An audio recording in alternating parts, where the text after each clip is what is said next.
ci ha presentato Ignazio. Visto che il progetto va dall'abito di gara all'abito da lutto, chiuderò io la parte che riguarda il vestiario con gli abiti da lutto.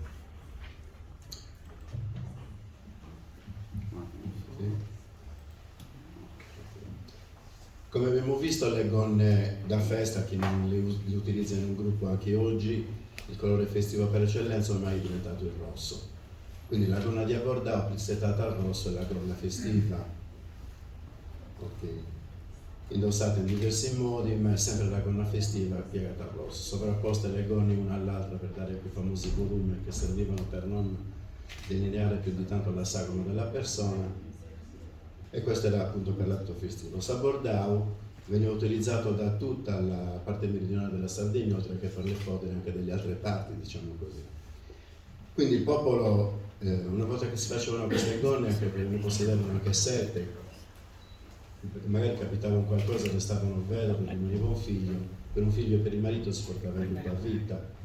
E quindi questa roba come facevano? Cambiavano il verso delle pieghe e la continuavano a utilizzare. Quarto usava i grembiuli corti, si allungano i grembiuli quasi a voler coprire la parte rivettata del rosso su davanti. Quindi cambiando le pieghe alla gonna, si vede nell'altra foto, viene dato risalto al blu e diventa un costume da lutto, diciamo così. L'unica cosa, l'unico vezzo che si permettevano le vedove ricche era l'utilizzo dello scialle, che era uno scialle che utilizzavano anche prima della vedovanza, era uno scialle alla moda di allora, arricchito sia dai ricami che dalla preziosa frangia lavorata a macramè. L'abito da lutto e poi, quindi come vi ho detto prima, per i lutti gravi, quindi la perdita del marito o di un figlio.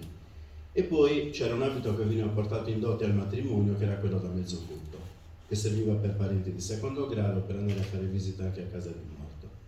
Distingueva questo abito il colore argento, infatti lo vediamo sia nel grembiule che nel copricapo. E la gonna, adesso ci gira, eccola qua, non viene dato il risalto al blu come con quella da lutto, ma viene plissettata nella riga stretta rossa, quindi la gonna non è molto scura ma non è neanche rossa.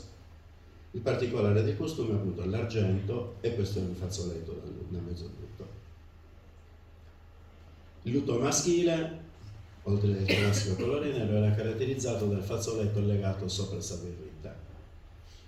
L'ultimo a quarto ad aver indossato il fazzoletto anche sotto il borsalino era il suo Cristoforo, che abitava in via Leonora d'Arborea, che morì negli anni 60 e l'ultima che morì aveva portato il lutto della moglie a vita.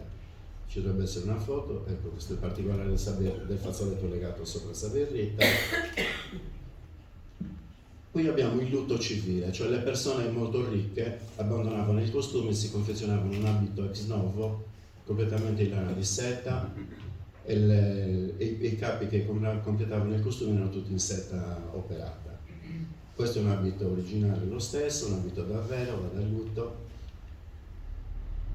La gonna è tutta plissettata, sovrapposta sempre una all'altra, mai solo una gonna. In particolare lo scialle di seta, che perdeva tante cose, però lo usavano proprio a distinzione che potevano permetterselo. Particolari del costume. Come vi ho detto prima, c'è Cristoforo, che morì negli anni 60, indossava l'abito civile, diciamo così, quindi con il cappello, il borsalino classico e il cappello legato sotto il mento, il fazzoletto legato sotto il mento. Quest'uomo lo indossava fisso il fazzoletto, non usciva mai di casa senza il fazzoletto.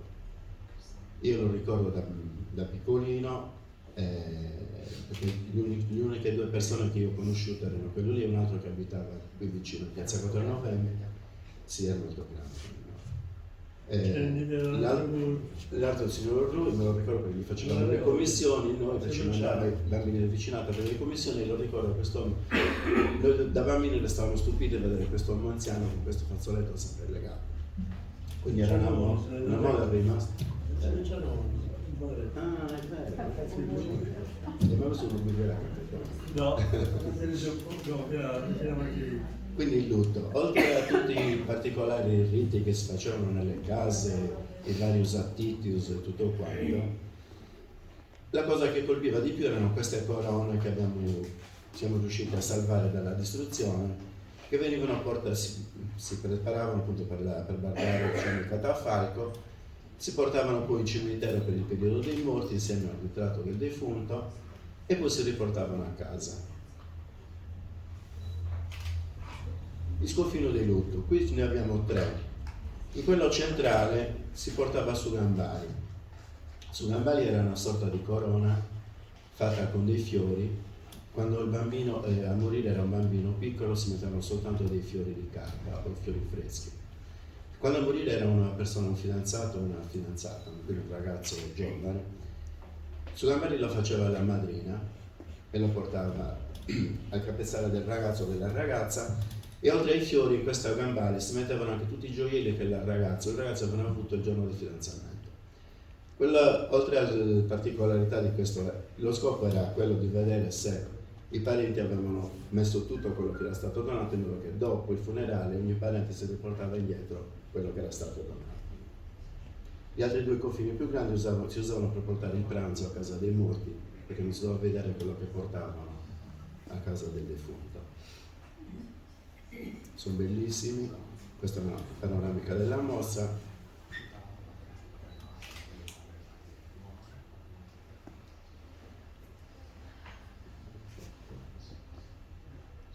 Ecco, questa è la famiglia Sizia Allordo, una delle poche foto che abbiamo del Luca quarto. Questi erano sposini, il bambino morto era il primogenito e quindi avevano fatto la foto. Erano gente ricca e non erano poche, perché in quel periodo fotografie a quarto d'anno non ne abbiamo trovato. Era molto particolare, sì. Anche lì vediamo che c'è il nonno che indossa il fazzoletto, sì, quello in alto, e praticamente quello è il padre di questo che è inginocchiato ai piedi del bambino con dall'altra parte la madre, e il figlio di quello lì. E lui è siciliano. Lui è Sizia Allordo. Sizia Allordo è la stessa famiglia che ci ha prestato il costume lì per il costume di Saieta di quella famiglia. Il bambino morto. E così si conclude la parte riservata al lutto. Ora Cristiano ci farà una piccola gita istruttiva sulla fotografia in Sardegna e le foto dedicate un po' ai costumi.